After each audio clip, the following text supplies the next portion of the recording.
Hi welcome to Kiran TV news. మద్యం కుంభకోణం కొనసాగుతూనే ఉంది. విచారణ అనేక మందిని అరెస్టులు చేస్తున్నారు, మళ్ళీ బెయిళ్ల మీద బయటకు వస్తున్నారు. అయినప్పటికీ కొత్త విషయాలు మళ్ళీ వెలుగులోకి వస్తున్నాయి. తాజాగా ఆంధ్రజ్యోతిలో ఇవాళ వచ్చిన కథనం కొంత సంచలనం రేపుతోంది. లిక్కర్ స్కామ్లో వైసీపీ నేతల అడ్డగోలు దోపిడీ, సిట్ విచారణలో కొత్త పేర్లు తెర మీదకి వస్తున్నాయంట. ఉత్తరాంధ్ర కీలక నేత మేనల్లుడికి కోట్లలో సొమ్ము ముట్టిందట. గోదావరిలో మాజీ మంత్రికి భారీగానే, గుంటూరు జిల్లాలో మాజీ మంత్రికి వాటాలు, ఉమ్మడి అనంతపురం జిల్లాలో మాజీ ఎమ్మెల్యేకు, విజయానందరెడ్డి విచారణలో కీలక ఆధారాలు, మద్యం సరఫరా నుంచి అట్టపెట్టెల వరకు హోలోగ్రాములలోనూ కమిషన్లు, వీరితో పాటు మరికొందరు నేతలు దందాలు. త్వరలో వైసీపీ నేతలకు నోటీసులు ఇచ్చే అవకాశం. ఇదే అంశం మీద మనం మాట్లాడదాం. మనతో పాటుగా సీనియర్ జర్నలిస్ట్ టీవీ శ్రీనివాస్ గారు ఉన్నారు. సార్ నమస్తే. సార్ నమస్తే సార్. ఏంటి సార్ తవ్వే కొద్ది వస్తానే ఉన్నాయి అన్ని పేర్లు. ఒకవైపు ఏమో అరెస్టులు చేస్తున్నారు, వాళ్ళకి మళ్ళీ బెయిల్ వస్తుంది, మళ్ళీ కొత్త పేర్లు మళ్ళీ వెలుగులోకి వస్తూ ఉన్నాయి. ఎట్లా చూడాలి సార్ దీన్ని? శ్మశానంలో తవ్వితే అస్థి పంజరాలు బయటకు వస్తాయి. అస్థి పంజరాలు బయటపడ్డట్టుగా ఈ అవినీతి నాయకులు వాళ్ళ అవినీతి వాళ్ళు బయటకు వస్తున్న నేపథ్యం. సిట్ మాత్రం వదలటల్లా, తవ్వుతూనే ఉంది. ఇప్పుడు నిన్న ఒక 4 పేర్లు వచ్చాయి, అవును, ఇవాళ ఒక 4 పేర్లు వచ్చాయి. ఇది ఒక ఆక్టోపస్ లాగా అసలు ఎన్ని నియోజకవర్గాలు, ఎన్ని జిల్లాలు, ఇదేదో స్పైడర్ వెబ్ లాగా ఉంది. అదే సార్. అంటే ఇప్పుడు ఒకటి మొన్నేమో ఆ 4 కొడుకుల పేర్లు వచ్చాయి. ఏది ఇప్పుడు చెవిరెడ్డి భాస్కర్ రెడ్డి కొడుకు మోహిత్ రెడ్డి, లేకపోతే సజ్జల రామకృష్ణారెడ్డి కొడుకు సజ్జల భార్గవ రెడ్డి, ఆ ప్రద్యుమ్న, లేకపోతే రెడ్ శాండల్ స్మగ్లర్ విజయానందరెడ్డి, అదేదో భీమ్ స్పేస్ ఎల్ఎల్పి అని చెప్పి దానిలో వీళ్ళందరూ వ్యాపారం చేయడం. అవును, అసలు లోపలేమో 9 కంపెనీలు ఉన్నాయి, బయటేమో వేరే కంపెనీ బోర్డు. ఎక్కడ ఆ తిరుపతి, అక్కడ విజయానందరెడ్డి, ఆ నిఖిలానంద అపార్ట్మెంట్ లో సిట్ తనిఖీలకు వెళ్తే బయటేమో ఆ foods and beverages well task కాళ్ళ బోర్డు ఉంది. అసలు ఆ కంపెనీయే ఆర్ఓసీలో రిజిస్టర్ కాల. అసలు దాని డిన్ నంబర్ బోగస్. ఏంటని లోపలికి వెళ్ళి చూస్తే 9 కంపెనీలు బయటపడ్డాయి. ఆ స్టాఫ్ని కదిలిస్తే మేము 9 కంపెనీల్లో ఎంప్లాయీస్ అని చెప్పారు. నిఖిలానంద లాజిస్టిక్స్, నిఖిలానంద డెవలపర్స్, లేకపోతే CMR developers, CMR projects, CMR infra, Chevireddy Munreddy, Rosamma. ఇప్పుడు అంటే ఒకటి ఏది కొత్తగా మరి నిన్నేమనుకున్నాం, ఆ 4 అరెస్ట్ అనుకున్నాం. అవును. ఇప్పుడు ఈరోజు ఒక 4 మాజీ మంత్రులు, మాజీ ఎమ్మెల్యేలు బయటకు వచ్చారు. అంటే తలా ఇంతంత పంచాడా సార్ ఆయన? సెంట్రలైజ్డ్ దోపిడీ కాకుండా ఎక్కడికక్కడ రీజనల్ దోపిడీ కూడా, ఆర్గనైజ్డ్ దోపిడీ. మొన్నటిదాకా ఆర్గనైజ్డ్ క్రైమ్ అనుకున్నాం, ఆర్గనైజ్డ్ కరప్షన్ అన్నమాట. అంటే ఎట్లా జగన్మోహన్ రెడ్డి హోలోగ్రాముల నుంచి అన్నింటిలో కమిషన్లు అన్ని వెళ్ళిపోయినాయని, అట్టపెట్టెల దగ్గర కమిషన్లే, లేకపోతే ఈ తయారీలో కమిషన్లు, సరఫరాలో కమిషన్లు, అసలు అమ్మకాల్లో కమిషన్లు, మొత్తం నగదు 1,00,000 కోట్లు నగదు వ్యాపారం ఎందుకు చేశారంటే పంచుకోవటానికి ఇబ్బందులు రాకుండా. కట్టలు ఆ వీడియో కూడా చూసాం కదా. అతను ఏదో జానా బెత్తె అని లెక్కేస్తున్నాడు. ఆ వెంకటేష్ నాయుడు ఎవరో, ఇది 40 లక్షలు అన్నాడు, అది 4 కోట్లు అన్నాడు, టోటల్ 5 కోట్లు అక్కడ పంపండి అంటున్నాడు. అంటే నెలకి 5 కోట్లు ఒక లోక్సభ సభ్యుడికి కమిషన్ అన్నారు. ఎవరైనా మిథున్ రెడ్డి అని తేలింది. ఆయన bank of Maharashtra PLR projects అకౌంట్లోకి మరి 5 కోట్లు డిస్టిలరీ కంపెనీ నుంచి వచ్చాయి. ఇప్పుడు మీరు చేస్తున్న వ్యాపారం ఏంటి? సివిల్ కాంట్రాక్ట్లు, ప్రాజెక్టులు కడతారు, రోడ్లు వేస్తారు, అది కదా పిఎల్ఆర్ ప్రాజెక్ట్స్. మీకు డిస్టిలరీకి ఏంటి సంబంధం అంటే ఇంతవరకు ఆన్సర్ లేదు. ఒక రాజ్యసభ సభ్యుడికి 5 కోట్లు అందాయి నెలకన్నారు. ఇదే ఇది ముడుపుల వాటాలు. ఆ రాజ్యసభ సభ్యుడికి 2 ఏళ్ళు ఇచ్చారంట, తర్వాత బట్టే బాజ్ అన్నారు. ఆయనే మొత్తం ఇది బద్దలు కొట్టాడు, కుండ బద్దలు కొట్టి తేడా వచ్చింది. ఇప్పుడు విజయసాయి రెడ్డిని కసిరెడ్డి రాసి తిట్టాడు, బట్టే బాజ్ నీ స్టోరీ మొత్తం చెప్తా అన్నాడు. ఎంతమంది బట్టే బాజులు, ఇదెక్కడి బట్టే బాజుల పార్టీ. ఇప్పుడు కొత్తగా ఉత్తరాంధ్ర ఒక మాజీ మంత్రి మేనల్లుడు అన్నారు. ఉత్తరాంధ్ర మాజీ మంత్రి అనగానే బొత్స సత్యనారాయణ. ఎవరాయన మేనల్లుడు? చిన్న సీను, చిన్న సీను. మధ్య శ్రీనివాసరావు. సో చిన్న సీను అలాంటి వ్యవహారాలు చేయడంలో గట్టిగుడని అందరికి తెలుసు ఆ ఏరియాలో. అసలు ఆ కోడికత్తి తెచ్చింది అతను అన్నారు. పాపం అప్పట్లో ఏది ఆ జల్లేపల్లి శ్రీనివాసరావుని అరెస్ట్ చేసి 5 ఏళ్ళు అతను అసలు బెయిల్ పైన కూడా రానీయకుండా ఆ కోడికత్తి అసలు పట్టుకొచ్చిందే అతను అని అప్పట్లో విమర్శలు. అంటే ఇప్పుడు అది ఏది అంతకుముందు బొత్స సత్యనారాయణ చెప్పాడు ఏమని, అప్పట్లో శ్రీనివాసరెడ్డి అని ఒక విజిలెన్స్ ఆఫీసర్ కిరణ్ కుమార్ రెడ్డి హయాంలో పెద్ద ఎంక్వైరీ జరిగింది ఈ లిక్కర్ వ్యాపారం పైన. అప్పుడు బొత్స సత్యనారాయణ ఏమని చెప్పాడు, ఏ తప్ప అన్నాడు. 5 జిల్లాల్లో మా కుటుంబానికి లిక్కర్ వ్యాపారం ఉందని చెప్పాడు. ఓకే. అంటే అసలు ఆయన పేరే సారా సత్యబాబు అంటారు. ఇప్పుడు సారా సీనా ఎవరి మేనల్లుడు, చిరసీన సారాసీన ఒకటి. ఈ గోదావరి మీరు ఇంట్రోలో కూడా చెప్పారు, గోదావరి జిల్లాల్లో ఒక మాజీ మంత్రి అనే పేరు. అవును, గోదావరి జిల్లాల్లో మాజీ మంత్రి టీడీఆర్ కుంభకోణంలో ఉన్నాడు అన్నారు. ఈయనే కదా కారుమూరి నాగేశ్వరరావు పేరు. అంటే అసలు బొత్స కుటుంబం, లేకపోతే పెద్దిరెడ్డి కుటుంబం, సజ్జల కుటుంబం, చెవిరెడ్డి కుటుంబం, ఫ్యామిలీ ఉప్మా, ఫ్యామిలీకి ప్యాకేజీలు ఇచ్చేసారు. అదేదో సినిమాలో ఫ్యామిలీ ఉప్మా తింటున్నారా అంటాడు. ఫ్యామిలీ ఇళ్ళు మధ్య ముడుపులే ఎలా మింగారో ఇక్కడ ఏంటి. ఆ కారుమూరి నాగేశ్వరరావు, కారుమూరి సునీల్ కుమార్ తండ్రి కొడుకులు ఎవరిని గదులు ఇచ్చినా బాబు దోపిడీ బాబే, కొడుకు దోపిడీ కొడుకే. అంటే సునీల్ కుమార్ పేరు మన గతంలో కూడా నెల్లూరు వైట్ క్వార్జ్లో వినపడింది. అంటే అటు మైనింగ్ లో కారుమూరి కుటుంబం, ఇటు లిక్కర్ లో కారుమూరి కుటుంబం. గుంటూరు జిల్లా మాజీ మంత్రి అన్నారు, ఆయన ఎవరో ఒక మాటకారి నాయకుడు అంట.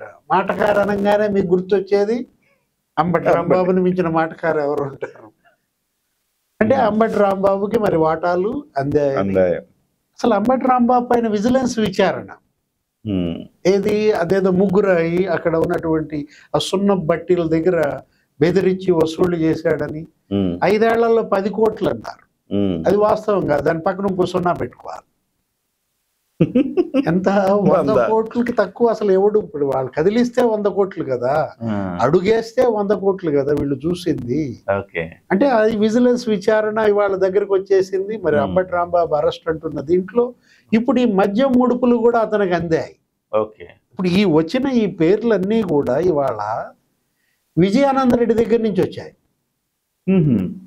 Red sandal smuggler, Chevireddy partner, ఏది నిఖిలానంద అపార్ట్మెంట్స్ లో తనిఖీల్లో ఇవన్నీ బయటపడ్డటువంటి పరిస్థితుల్లో నారాయణ స్వామి ఆయన పాపం డమ్మీ చేశారు. ఆయనే కదా ఎక్సైజ్ శాఖ మంత్రి. పెద్దిరెడ్డి ఆయన నోరు మూసాడు, నెలకు 50 లక్షలు అంటున్నారు. అంటే ఎవరిని గదిలించినా నెలకు 50 లక్షలు. అంటే ఒక్కొక్కడికి ఒక ఫిక్స్డ్ రేట్ పెట్టినట్టున్నారు. నెలకు 5 కోట్లు వాళ్ళకి, నెలకు 50 లక్షలు వీళ్ళకి. ధనుంజయ రెడ్డి పేరు మనకి నెలకు 50 లక్షల్లో వినపడింది. సజ్జల రామకృష్ణారెడ్డి పేరు నెలకు 50 లక్షలు దాంట్లో వినపడింది. నెలకి 20 లక్షలు ఎవరు, వైఎస్డి కృష్ణమోహన్ రెడ్డి అన్నారు.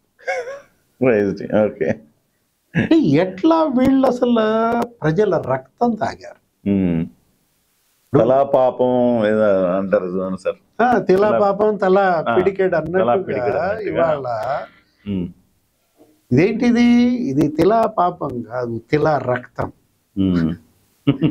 తల పిడికెడు తాగారు, పిడికెడు కాదులే లీటర్లు తాగారు. వాళ్ళ ట్యాంకులు ప్రజల రక్తం తాగారు. ఇది ఎప్పుడు సార్ కొలిక్కి ఎప్పటికి వస్తుంది సార్? ఇప్పుడు చాలా మందిని మళ్ళీ కొత్త పేర్లు రావడం విచిత్రంగా ఉంది. మళ్ళీ కొత్త పేర్లు వస్తే ఎప్పటికి ఇది ఒక కొలిక్కి వస్తుంది, ఎప్పటికి దీనికి శిక్షలు ఎప్పటికి పడతాయి అనేది ఒక క్వశ్చన్. ఇంకో పేరు గుడ్ మార్నింగ్ స్టార్. ఎవరు? ధర్మవరం కేతిరెడ్డి వెంకటరామరెడ్డి పేరు. గుడ్ మార్నింగ్ ధర్మవరం అన్న దాంట్లో మరి ఇక్కడ ఒకటి అసలు అంటే నేను అనుకోవటం అప్పటి 151 ఎమ్మెల్యేలకి అందే.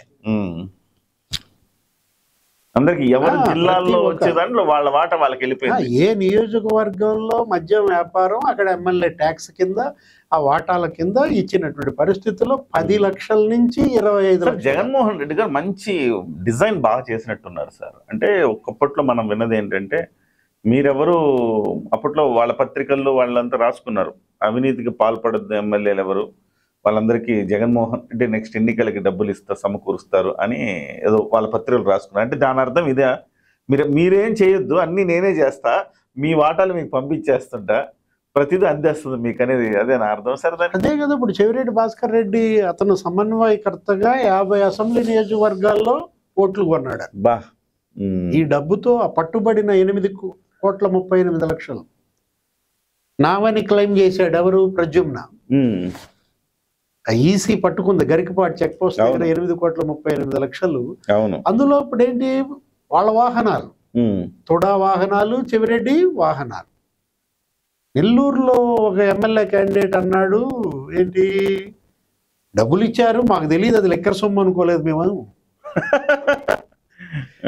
జగన్మోహన్ రెడ్డి ఆయన దగ్గర నుంచి మాకు డబ్బులు అందాయి, ఇది ఎలక్షన్ ఫండ్ అనుకున్నాం కానీ అది లిక్కర్ సొమ్ము అని మాకేం తెలుసు అన్నాడు.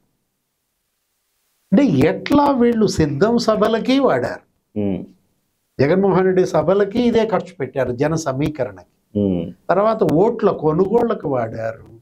అందుకే వీళ్ళ అది పెట్టింది క్యాష్ అండ్ క్యారీ. లేకపోతే నువ్వు ఫోన్ పే ఎందుకు అలౌ చేయలే, అంతే కదా సార్, జీపే ఎందుకని అలౌ చేయలే, నువ్వు ఆన్లైన్లో డబ్బులు తీసుకోకుండా కేవలం నగదే అని తీసుకున్నది వాళ్ళ బస్తాల డబ్బులు, వాళ్ళ డెన్లు అనమాట. అది ఏంటి అసలు విదేశాలకు మనీ లాండరింగ్ జరిగిందని ఇక్కడ సిట్టు ఇవాళ 6 నెలల్లో ఈ స్థాయికి తీసుకొచ్చింది. ఇప్పటికైంది నీకు ఫస్ట్ హాఫే ఇంతేనా? అంటే ఇప్పుడు ఏంటంటే ఇది టీ బ్రేక్ గా చూడాలి, ఇది ఇంటర్వల్, టీ బ్రేక్ అనకూడదు, లిక్కర్ బ్రేక్. అంటే ఏంటి ఇక్కడ సెకండ్ హాఫ్ బిగిన్ అవుతారు. ఇప్పుడు ఈ సెకండ్ హాఫ్ లో ఎంతమంది అరెస్ట్ అవుతారు? ఇప్పటికి 12 మంది అరెస్ట్ అయ్యారు, ఒక 4-5 బెయిల్ పై వదిలినట్టున్నారు. అంటే అసలు వీళ్ళకి అసలు సెల్స్ ఖాళీ లేవా? 4 బయటకు వదిలితే 4 లోపలేద్దామనా? వాళ్ళు వదిలేటప్పుడు కూడా ఏం సార్ అంత ధర్నాలు చేయడం, రచ్చరచ్చ చేశారు. అంటే బెయిల్ వచ్చిన ప్రాసెస్ జరుగుతుంది, ప్రాసెస్ జరిగి మళ్ళీ బయటికి రావాలంటే అది సహజంగా మనం చూస్తున్నది. చాలా చోట్ల బెయిల్ మంజూరు అయింది కానీ రిలీజ్ అయ్యేటప్పటికి కొన్ని గంటల సమయం పడుతుంది. సో దానికి ఏదో గందరగోళం సృష్టించారు కదా సార్, జైలు దగ్గర వైఎస్ఆర్సీపీ లాయర్ల రూపంలో ధర్నాలు చేయడం అంతా చేసి, తలుపులు దబదబ బాధటం, జైలు మెయిన్ గేట్ దగ్గర అరాచకం సార్, అన్యాయంగా. అంటే బెయిల్ వచ్చిన వాళ్ళు బయటికి రారా? ఖచ్చితంగా వస్తారు కదా, ఒక గంట అటు ఇటు అవుతుంది, దానికి ఇంత అరాచకం సృష్టించడం ఏంటి సార్? అంటే ఇప్పుడు దేశంలో ఇళ్లే కాదుగా జైలుకి వెళ్ళింది, అదే కదా, ఇవే కాదు కదా అవినీతి కుంభకోణాలు. ఇప్పుడు Delhi liquor scam, Kejriwal arrest చేశారు, ఆప్ కార్యకర్తలు నాయకులు వెళ్ళి అక్కడ తిహార్ జైలు దబ బాదారా. ఇప్పుడు మనీష్ సిసోడియా ఎన్నాళ్ళు ఉన్నాడు? సంవత్సరంన్నర ఉన్నాడు. నాకు డౌట్ వస్తుంది సార్, వీళ్ళకే ఇక్కడ ఉంటే రేపు పొద్దున పొరపాటున అంటే జగన్మోహన్ ఆ టైం వచ్చి జగన్మోహన్ రెడ్డి గారి పాత్ర బయటకు వచ్చి ఆయన అరెస్ట్ చేస్తే దొమ్మి చేస్తారేమో సార్ వీళ్ళంతా. జైలు మీద పడి మొత్తం తలుపులు బద్దలు కొట్టి జగన్మోహన్ రెడ్డిని బయటికి తీసుకెళ్తారేమో కదా, అలాంటి పరిస్థితి కనబడుతుంది. అంటే వీళ్ళు ఒక రౌడీలు గుండాలుగా ఇప్పుడు కవితను 5 నెలలు జైల్లో పెట్టారు, బీఆర్ఎస్ వాళ్ళందరూ వెళ్ళి దబదబ బాదారా? లేకపోతే కవిత, కేజ్రీవాల్, సిసోడియా గావు కేకలేశారా? ఆ చెవిరెడ్డి జైల్లో ఉండి గావు కేకలు పెడబొబ్బలు పెడుతున్నాడంట. నిన్న సినిమాగా వీళ్ళేమో వెళ్ళి షెడ్లో కూర్చుని నవ్వుకుంటున్నారంట కాసేపు. మరి అంతలోకి ఏం ఫోన్ వచ్చిందో ఏమో మళ్ళా వెళ్ళి మళ్ళీ గోల్ బిగిన్ చేశారు. అంటే ఎవరో చెబితే చేసినట్టుగా కనపడుతుంది తప్ప ఇదంతా కూడా తెలుగుదేశం వాళ్ళని వీళ్ళు జైల్లో పెట్టలా, అంతే కదా సార్, పెట్టారు కదా. ప్రత్యనారాయణని, లేకపోతే కొల్లు రవీంద్ర, దుడిపాల నరేంద్ర, చంద్రబాబు గారిని పెట్టారు కదా. వీళ్ళు అట్లా మరి తలుపులు దబదబ బాదారా? గావు కేకలు పెట్టారా? పెడబొబ్బలు పెట్టారా? అంటే ఒక పిచ్చోళ్ళ లేకపోతే ఉన్మాదుల కరుడు గట్టిన నేరస్తులు కూడా ఇలా బిహేవ్ చేయడం. అవును, ప్రజలు చూస్తున్నారు మనల్ని అనేటువంటి కనీస ఇంగిత జ్ఞానం కూడా లేకుండా, అంటే ఒక భయం కనపడతారు, ఏది ఒక ఉన్మాదం కనపడతారు. Okay sir, okay sir. అంటే కొలిక్కి రావాలంటే ఇంకొక సెకండ్ హాఫ్ సినిమా నడవాలంటారు అయితే ఫస్ట్ హాఫ్ అయింది, సెకండ్ హాఫ్ సినిమా నడిస్తే తప్ప ఫైనల్ గా బిగ్ బాస్ల పేర్లన్నీ బయటకు వచ్చి అప్పుడు దీనికి శుభం కార్డు పడే అవకాశం ఉందంటారు. అంటే స్పెషల్ ఇన్వెస్టిగేషన్ టీం ఇవాళ ఈ స్థాయికి దర్యాప్తు తీసుకొచ్చినప్పుడు పూర్తి స్వేచ్ఛ ఇవ్వాలి. అవును. వాళ్ళ కోర్టులైనా Pressure చేయొద్దు. లేకపోతే కేంద్ర రాష్ట్ర ప్రభుత్వాలైనా, ఎందుకంటే ఇది హ్యూమన్ ట్రాజడీ, ఉమ్. ఇది ఒక మానవ విషాదంగా చూడాలి. అవును. అనేక మంది ప్రాణాలు పోయినాయి, ఆరోగ్యాలు పాడైనాయి వీళ్ళ ధనదాహంతో. 90,000 మంది చనిపోయారంట. బా, ఒక్క తూర్పుగోదావరి జిల్లాలోనే 7,000 మంది చనిపోయారంటే 13 ఏళ్ళు, ఇక అక్కడే 91,000 మంది, 45 లక్షల మంది లివర్ కిడ్నీస్ దెబ్బతిన్నాయంటే ఆ జే బ్రాండ్స్ అనేది ఇప్పుడు అసలు ఆఫ్రికా లింకులు బయటకు వచ్చాయి. ఆఫ్రికాలో అనిల్ రెడ్డి, సునీల్ రెడ్డి వీళ్ళందరి పాత్ర నిన్న బయటకు వచ్చిన నేపథ్యంలో వాళ్ళు అక్కడే పెట్టిన బిజినెస్ ఇదేనంట. ఓకే. ఇక్కడ ఆఫ్రికాలో Tanzania, Zimbabwe, Ivory Coast, Ghana ఏదో రెడ్డీస్ గ్లోబల్ కంపెనీ అంట, డిస్టిలరీలు అంట. అంటే ఈ జే బ్రాండ్లకి ఆఫ్రికాలో ఇక్కడ చేసుకున్న అలవాటు ప్రపంచవ్యాప్తం చేయాలనుకుంటున్నారు, ఎక్కడ అవకాశం ఉంటే అక్కడ. అంటే ఇక్కడ ఆఫ్రికా బ్రాండ్స్ ఇక్కడ పెట్టారా? ఇప్పుడు దీనిపైన ఇవాళ అసలు ఈడీ ఎంటర్ అవుతారు. ఈడీకి ఎప్పటికప్పుడు సిట్ ఇన్ఫర్మేషన్ ఇస్తున్న దాంట్లో ముందు ఈ కొల్లగొట్టిన డబ్బు రికవరీ చేయాలి, ఈ నిందితుల్ని కఠినంగా శిక్షించాలి. Thank you sir, thank you very much sir. మొత్తం మీద అయితే సో పిక్చర్ అభి బాకీ హై బాస్ అంటున్నారు. సో ఖచ్చితంగా అసలు సిసల అందరినీ తీగలాగితే డొంక కదిలినట్టుగా అనేక పేర్లు వస్తున్నాయి. దీంట్లో మరి ఏ స్థాయికి వెళ్తుంది, 3,500 కోట్ల నుంచి ఇంకా కుంభకోణం విలువ కూడా పెరిగే అవకాశం అయితే స్పష్టంగా కనపడుతోంది.